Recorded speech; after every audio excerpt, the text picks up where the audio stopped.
데살로니가 전서 2장 5절에서 10절. 너희도 알거니와 우리가 아무 때에도 아첨하는 말이나 탐심의 탈을 쓰지 아니한 것을 하나님이 증언하시느니라. 또한 우리는 너희에게서든지 다른 이에게서든지 사람에게서는 영광을 구하지 아니하였노라. 우리는 그리스도의 사도로서 마땅히 권위를 주장할 수 있으나 도리어 너희 가운데에서 유순한 자가 되어 유모가 자기의 자녀를 기름과 같이 하였으니 우리가 이같이 너희를 사모하여 하나님의 복음뿐 아니라 우리의 목숨까지도 너희에게 주기를 기뻐함은 너희가 우리의 사랑하는 자 됨이라. 형제들아, 우리의 수고와 애쓴 것을 너희가 기억하리니 너희 아무에게도 폐를 끼치지 아니하려고 밤낮으로 일하면서 너희에게 하나님의 복음을 전하였노라. 우리가 너희 믿는 자들을 향하여 어떻게 거룩하고 옳고 흠없이 행하였는지에 대하여 너희가 증인이요 하나님도 그러하시도다.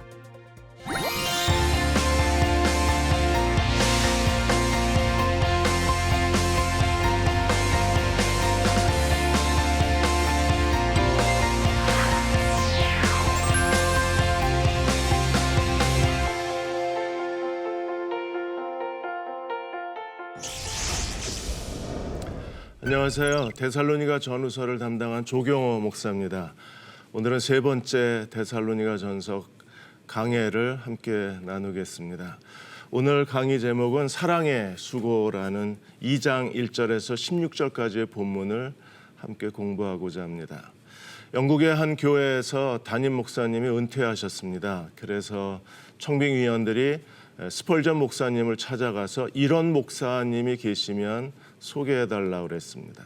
평판이 좋고 탁월한 용모를 갖고 있으며 인자하고 친절하고 폭넓은 사교력, 그리고 비즈니스 마인드, 그리고 교인들을 하나님 말씀을 잘 가리키는 훌륭한 설교자가 있으면 추천해달라고 그랬습니다. 찰스 스펄전 목사님 뭐라고 대답을 했을까요? 그런 목사는 세상에 없다 그랬습니다. 아마 필요하다면 천사를 데려오는 게 더 나을 수도 있다고 대답을 해 주었습니다. 오늘 많은 한국 교회가 목사로 인하여 고통을 당하고 있고 참된 설교자, 좋은 목사는 어떤 사람인가에 대해서 끊임없이 갈등하고 있습니다. 오늘 2장 1절에 16절까지 세 가지 중요한 포인트를 저희가 살펴보고자 합니다. 교회의 심장은 사랑의 수고입니다.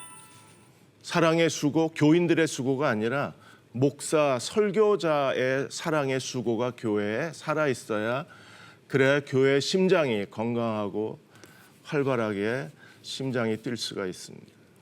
우리는 데살로니가 교회가 세 가지 기둥 위에 세워졌다 그랬습니다. 믿음의 역사, 사랑의 수고, 그리고 소망의 인내입니다. 믿음의 역사는 하나님 말씀이 그들의 삶 속에 어떤 변화를 가져오고 어떻게 우상에서 돌아서서 하나님께로 돌아와 하나님을 섬기게 했는지 복음의 능력이 믿음의 역사로 나타났습니다. 이렇게 하나님 말씀 위에 소문이 일어나는 데살로니가 교회가 될 수 있었던 것은 그 뒤에 두 번째 기둥, 사랑의 수고의 기둥이 세워져 있었기 때문에 가능한 일이었어요. 그 사랑의 수고는 참된 목회자상이 누구인가를 우리에게 보여주고 있습니다. 2장 1절에 16절까지 바울이 자기 자신을 그대로 솔직하게 드러내어서 목회자가 해야 할 말씀 사역, 그리고 목회자가 가져야 할 교인에 대한 올바른 목회적 태도를 우리에게 보여주고 있습니다. 먼저 바울이 어떤 어려움을 겪고 있었는가, 그가 자신의 사역과 유대인들의 공격에 대해서 설명하고 있습니다. 유대인들이 바울에 대해서 아주 집요하게 공격을 했습니다. 바울의 평판과 바울의 권위를 깎아내리려고 했어요. 왜 이 거짓 교사들, 유대주의자들이 바울에 대해서 이런 좋지 않은 소문을 내고 악의찬 루머를 퍼뜨려서 바울의 권위를 손상시키려는 목적이 무엇일까요?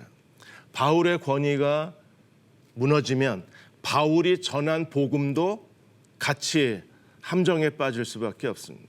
그래서 바울에 대해서도 유대인들이 악의에 찬 조직적 중상모략으로 바울을 공격을 했습니다.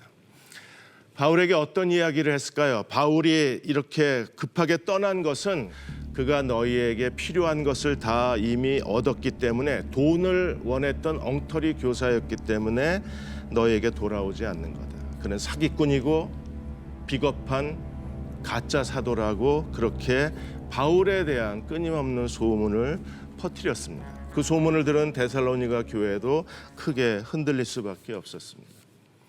오늘 한국 교회도 이런 악의에 찬 소문, 거짓된 그 목회자들에 대한 이야기로 인해서 교회가 점차 휘청거려 가고 있어요. 그리고 영적 침체에 빠져가고 있습니다. 18세기에 가장 뛰어난 영적 대각성 운동을 일으켰던 조나단 에드워드도 이런 비난과 소문에 크게 흔들렸습니다. 조직적으로 사람들이 조나단 에드워드에 대해서 악의적인 소문을 퍼뜨렸어요. 그리고 에드워드로 인해서 크게 재산을 잃어버리고 사업을 잃어버리고 술집 주인들, 이런 사람들이 하나의 그 네트워크를 결성을 해서 조나단 에드워드에 대해서 아주 나쁜 소문을 퍼뜨렸습니다. 그때 조나단 에드워드가 염려하는 교회 지도자들에게 이렇게 얘기했습니다. 내가 나를 스스로 변명할 수 있지만 나는 변명하지 않겠다. 나를 신원해 주시는 분은 하나님이시다. 그분의 손에 맡기고 하나님이 나를 어떻게 신원하시는가를 보고 싶다고 했습니다.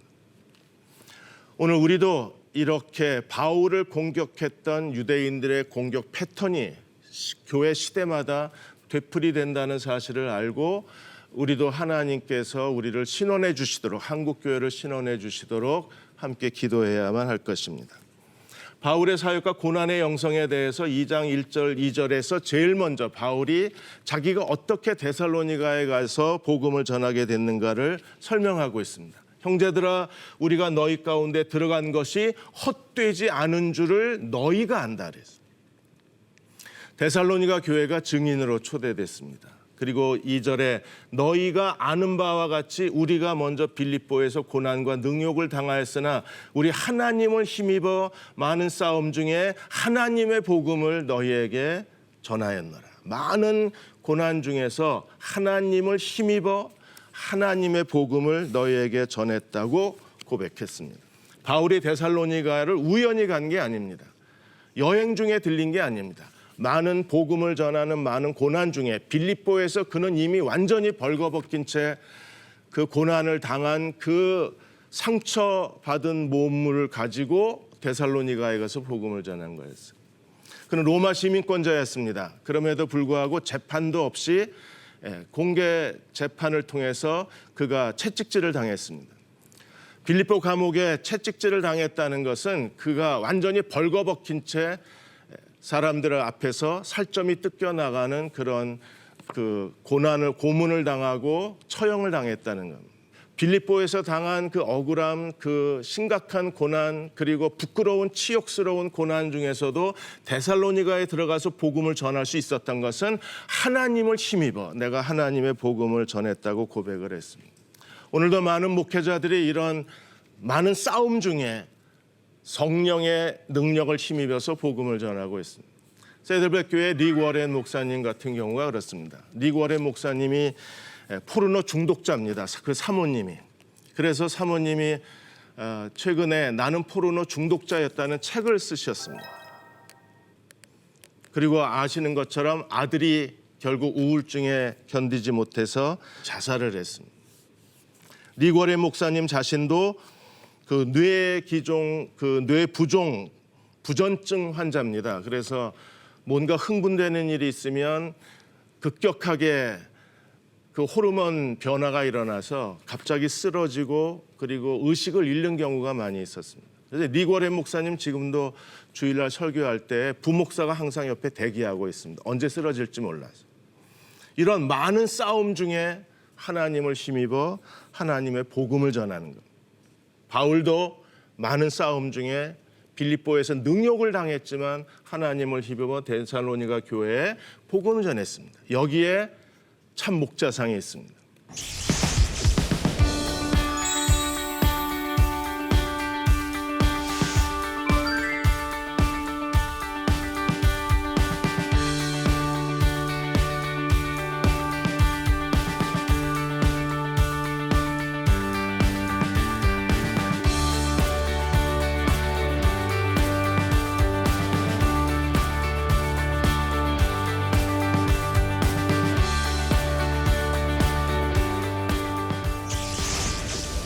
바울은 2장에서 4가지 참목자상을 우리에게 비유로 가르쳤습니다.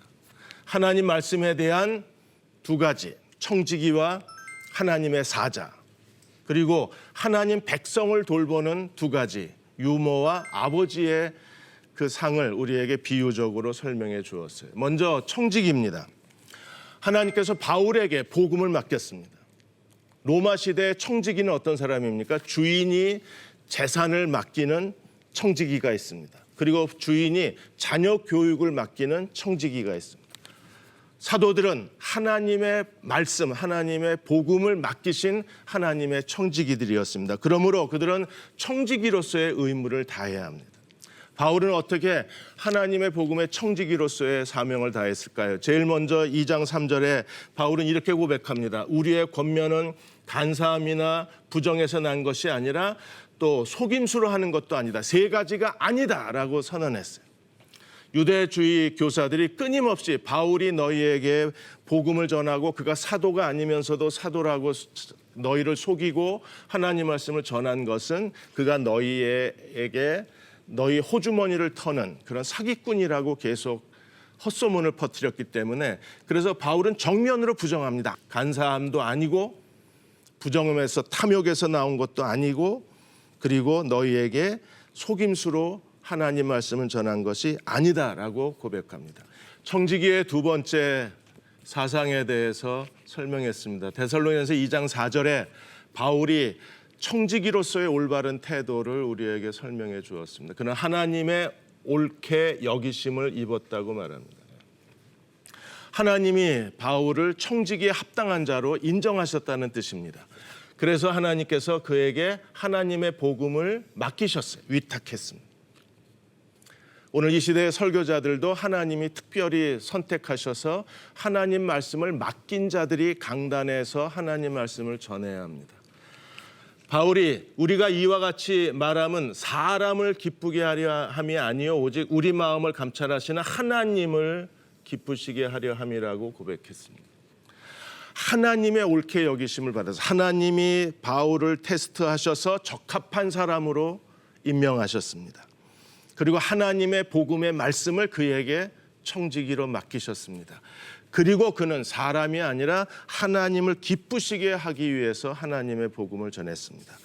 그 바울의 이런 청지기에 충성된 책임감을 가지고 그는 빌립보에서 그런 비참한 처참한 능욕을 당했음에도 불구하고 그 상처받은 몸뚱이를 이끌고 데살로니가에서 복음을 전하게 된 이유가 청지기로서의 그의 사명감이 있었습니다.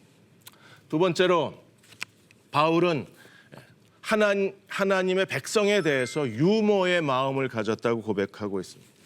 어떤 목사가 정말 좋은 목사인가? 교인들에 대해서 유모의 마음을 가지고 있는 목사가 하나님이 기뻐하시고 교회가 필요로 하고 우리가 존경할 만한 목회자입니다. 유모에 대해서도 3가지 사실을 말했는데 첫 번째 2장 5절과 6절에 보시면 바울이 이렇게 고백했습니다. 우리가 아무 때에도 아첨하는 말이나 탄심의 탈을 쓰지 아니한 것을 하나님이 증언하시느니라. 그리고 6절에 너희에게든지 다른 이에게든지 사람에게는 영광을 구하지 아니한다. 3가지. 바울이 사도로서 데살로니가 교회에 대해서 아첨하는 말, 그들의 비위를 맞추려고 하지 않았습니다. 그들을 기쁘게 하려고 하지 않았습니다. 탐심의 탈, 그들에게 뭔가 자기가 원하는 걸 얻으려고 위선적 가면을 쓰지 않았습니다. 그리고 사람의 칭찬을 구하지 않았습니다. 오늘 실망하는 목회자들은 어떤 사람들입니까? 그들은 교인들에게 계속 뭔가 그들의 충성을 이끌어내고 그들의 호주머니를 털기 위해서 끊임없이 설교 하나님 말씀을 전하는 게 아니라 아첨하고 비위를 맞추고 그리고 자기의 위선을 감추고 사람들의 칭찬 듣기를 좋아하는 사람들이 있습니다. 이런 사람들을 바울은 스스로 자기를 경계하고 그리고 유머로서의 애정을 가지고 데살로니가 교회를 사랑했습니다.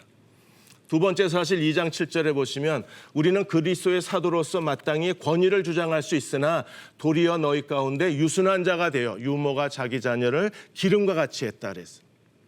사도로서의 권위를 주장할 수 있었지만 도리어 유순한 자가 되어서 유모처럼 자녀를 기르는 그런 어머니의 마음을 가지고 데살로니가 교인들을 그들에게 하나님 말씀을 전했다고 고백하고 있습니다.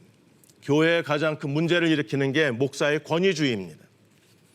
권위주의를 너무 강요하다 보니까 교인들이 권위주의에 질식하고 있는 겁니다.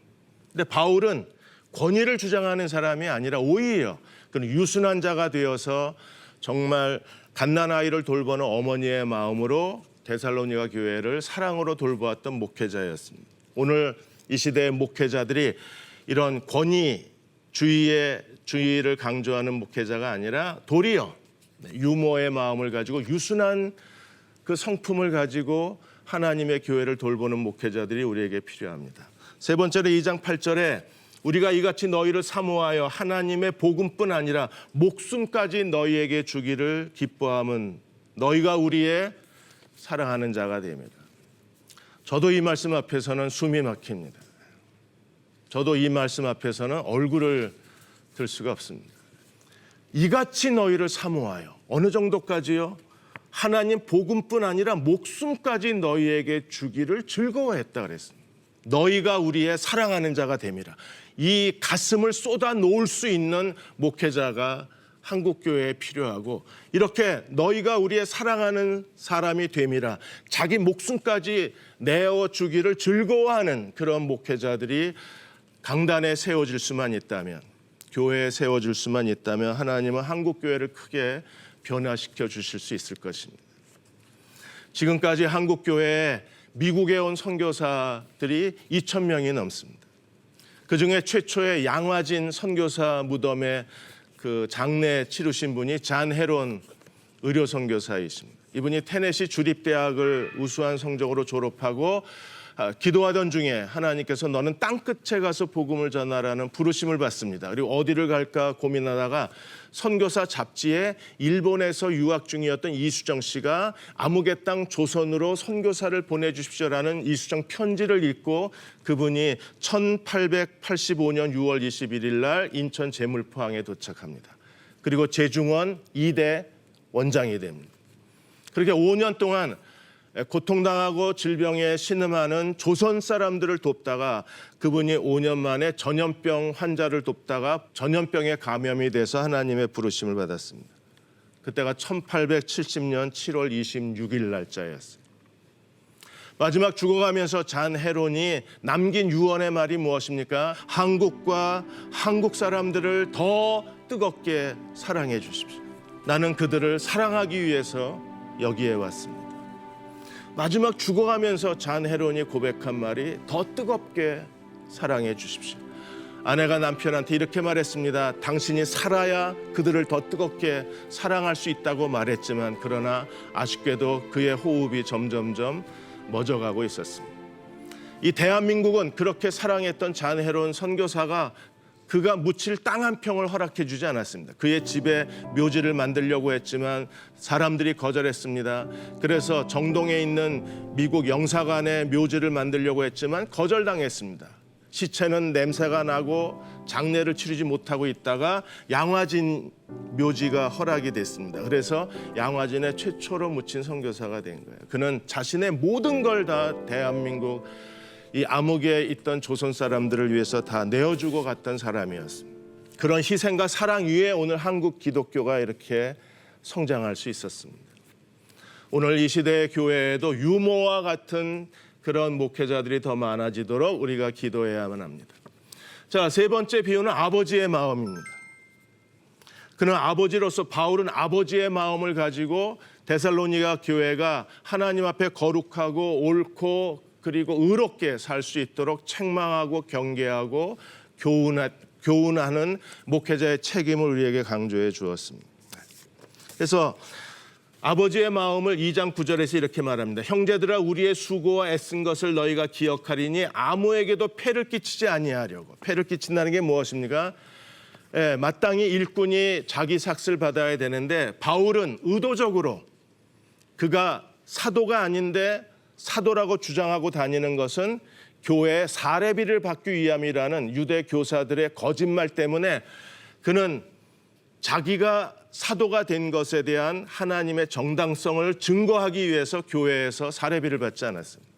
두 번째로 2장 10절에 보시면 이렇게 밤낮 일하고 하나님의 복음을 전했을 뿐 아니라 아버지로서의 모범을 보여주었어요. 우리가 너희 믿는 자들을 향하여 어떻게 거룩하고 옳고 흠없이 행하였는지에 대하여 너희가 증인이요 하나님이 그러하시도다.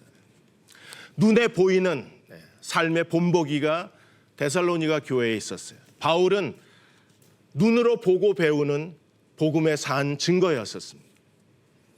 우리가 교육학에서 하는 말이 무엇입니까? 자녀들은 부모 앞에서 배우는 게 아니라 그랬어요. 잔소리한다고 자식의 삶이 변화되지 않습니다. 오히려 부모 뒤에서 자녀들이 부모를 닮아가는 거예요. 그런 것처럼 바울은 진정한 아버지의 마음을 가지고 그가 데살로니가 교회에 어떻게 옳고 하나님 앞에 거룩하고 하나님께 대해서 거룩하고 옳고 사람들에 대해서 의롭게 행동하고 흠없이 그는 사람들에게 사도로서 거룩한 평판을 유지하면서 하나님의 복음을 전하는 일에 온 힘을 다 기울였습니다. 11절 12절에서 아버지의 마지막 교훈을 이렇게 말합니다. 너희 아는 바 같이 우리가 너희 각 사람에게 아버지가 자녀에게 하듯이 권면하고 위로하고 경계했다 그랬습니다. 하나님 말씀을 가르칠 뿐 아니라 책망하고 그리고 그들에게 삶의 모범을 보여주었어요. 그렇게 한 이유가 어디 있습니까? 너희를 하나님 나라와 영광에 이르게 하시는 하나님께 합당한 자가 되게 하려 합니다. 바울은 어머니로서 목숨까지 너희에게 주고 싶다. 아버지로서 삶의 모범을 보이고 그리고 중노동을 하면서 하나님 나라와 영광에 이르게 하시는 아버지께 합당한 자가 되게 하기 위해서 그는 권면과 위로와 책망을 멈추지 않았던 진정한 사도였습니다.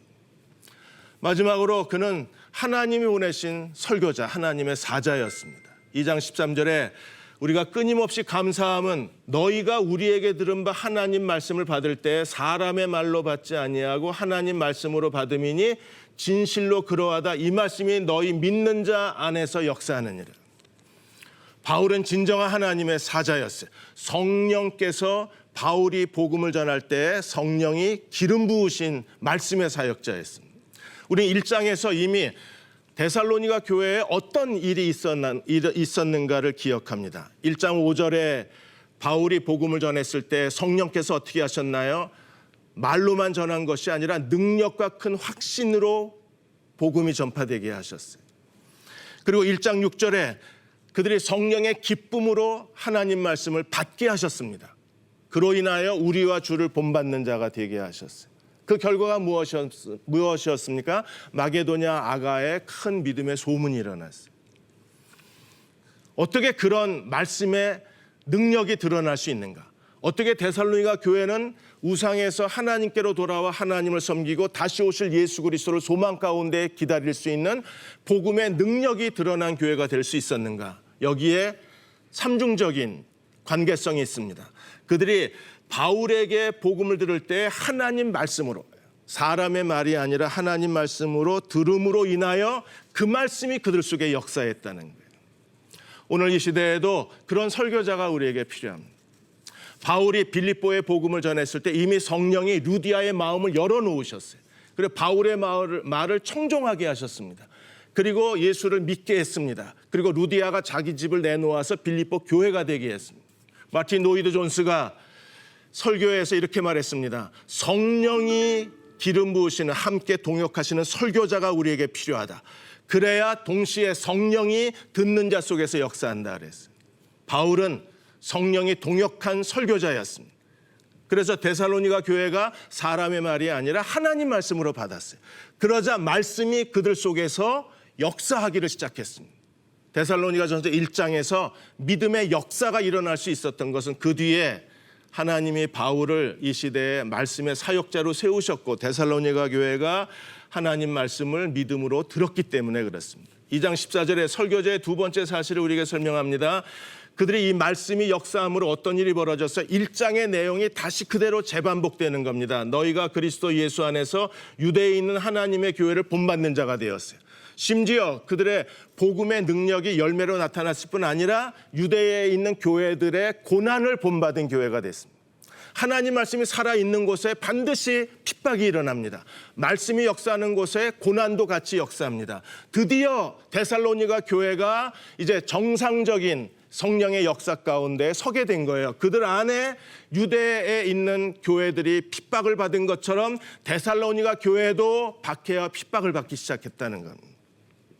15절 16절에 유대인의 죄에 대해서 5가지 죄를 바울이 지적하고 이 데살로니가 교회의 핍박과 박해를 일으켰던 유대 교사들, 바울이 다시 돌아오지 못하게 바울을 막았을 뿐 아니라 데살로니가에 있는 교회들을 이 고난 가운데에 그 힘겨운 믿음의 싸움을 싸게 만든 유대주의자들에 대해서 바울이 정면으로 그들을 책망하고 있습니다. 그리고 언젠가 하나님의 진노가 그들 가운데 퍼부어질 것을 바울이 경고를 한 겁니다. 근데 이러한 유대주의자들의 이런 박해가 오늘 한국교회에도 동일하게 일어나고 있다는 사실입니다. 한국교회에 어떤 일이 일어나고 있나요? 유대주의자들이 저지른 가장 큰 죄가 무엇입니까? 주 예수를 죽이고 선지자를 죽이고 사도들을 쫓아냈어요. 그들은 어떤 사람들입니까? 하나님 말씀 사역을 중단시키고 하나님 말씀 사역을 함정에 빠뜨리고 하나님 말씀 사역에 거대한 장벽을 세워서 하나님의 복음이 전파되지 못하게 만드는 사람들입니다. 오늘도 한국교회에 왜 이렇게 한국교회가 분열과 다툼이 일어나나요? 그 이유가 어디 있습니까? 하나님 말씀을 전할 책임을 맡은 청지기로서의 하나님 말씀의 설교자, 하나님의 사자로서의 하나님이 세우신 말씀의 사역자, 이 사람들을 흔들어 놓으면 결국 한국교회가 하나님 말씀에 막혀버리고 하나님 말씀에서 떠난 교회는 표류할 수밖에 없습니다. 교회 안에 끊임없는 분열과 다툼이 일어나는 이유가 여기에 있어요. 하나님께서 다시 하나님 말씀의 권위를 되찾아야 합니다. 목사의 설교가 사람의 말이 아니라 하나님 말씀으로 믿음으로 받아들일 때 말씀이 역사하는 교회로 다시 살아날 수 있는 거예요. 나침반 바이블을 통해서 하나님이 하신 가장 중요한 일도 바로 데살로니가 교회처럼 사람의 말이 아니라 하나님 말씀으로 받을 때 말씀이 역사하는 교회가 될 수 있는 거예요. 오늘 우리가 배워야 할 중요한 적용점들이 있습니다. 데살로니가 교회는 우리와 주를 본받은 교회였어요. 우리가 주님을 본받는 것이 그리스도의 제자도입니다. 주님을 본받으려면 반드시 우리가 먼저 있어야 합니다. 존경할 만한 목사가 없으면 주님을 본받는 제자도 없습니다. 그러므로 한국교회는 참 목자상, 진짜 목사가 누구인가에 대한 분명한 지식과 이해를 가져야 합니다. 데살로니가 전후서에서 바울은 참된 목자가 누구인가를 보여주었어요. 디모데 전후서에서는 목사가 어떤 목회를 해야 되는가를 가르치고 있는 겁니다. 이제 우리가 해야 될 중요한 일이 있습니다. 한국교회가 다시 하나님 말씀이 살아나는 교회가 되도록 기도해야 합니다. 그러기 위해서는 말씀 사역을 담당한 설교자들이 다시 원위치로 돌아가야 돼요. 그들이 하나님 말씀을 설교하는 설교자가 되도록 그렇게 우리가 기도해야 합니다. 이 일을 위해서 함께 기도하는 나침반 바이블 시청자 여러분들이 되시기를 주의 이름으로 기원합니다. 다음 시간에는 3장 사랑의 수고 2번째 말씀을 같이 나누겠습니다. 감사합니다.